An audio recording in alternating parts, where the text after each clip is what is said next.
Ja, herzlich willkommen zu unserem nächsten Video zur WRO bei der Erklärung von Aufgaben zur Regular Category. Heute auch für uns eine Premiere, denn wir erklären heute die Aufgaben zur Altersklasse Elementary. Das ist für Kinder und Jugendliche im Alter von 8 bis 12 Jahren. Und wir müssen erstmal dazu sagen, in diesem Jahr 2013 haben wir diese Altersklasse in Deutschland nicht angeboten. Das sind aber die Aufgaben aus dem Jahr 2013 und wir möchten die deshalb zeigen, weil wir nämlich diese Altersklasse im nächsten Jahr zur WRO 2014 anbieten werden und sodass Sie alle in der Altersklasse schon mal ein Bild davon machen können, was so von der Schwierigkeit überhaupt auf die Teams zukommt.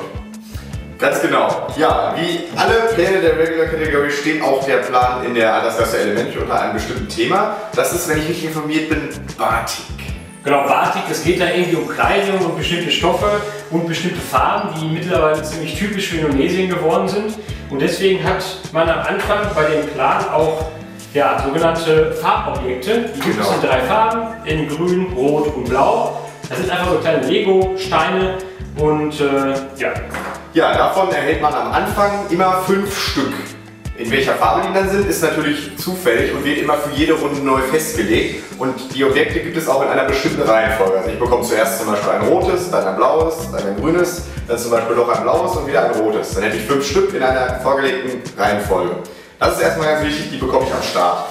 Genau, dann ist es die Aufgabe mit dem Roboter, der hier vorne in dem grünen Bereich startet, hier entlang zu fahren und diese in dem grünen, blauen und roten Bereich in eben entsprechend der Farbe zu platzieren.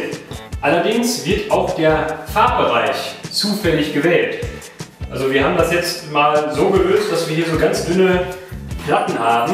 Wenn wir diesen Wettbewerb als nächstes durchführen und sowas drankommen sollte, gäbe es auch so Platten von uns, sodass man diesen Tausch von diesen Bereichen ganz einfach durchführen kann.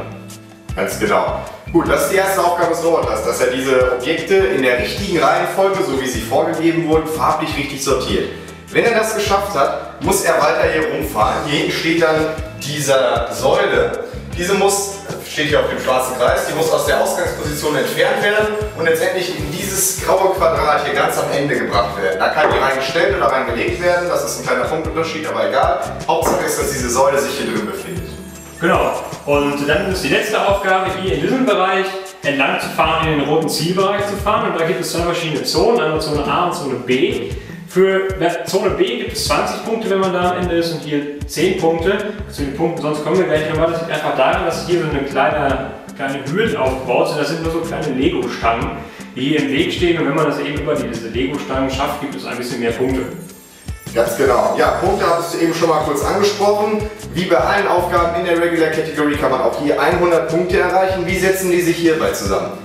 Ja, ich habe es gerade schon gesagt, deswegen fangen wir vielleicht einfach mal hinten an. Wenn man am Ende in Zone A steht, also in der Zone, die vielleicht einfacher zu erreichen ist, weil hier keine Hindernisse sind, kriegt man 10 Punkte, ansonsten 20 Punkte.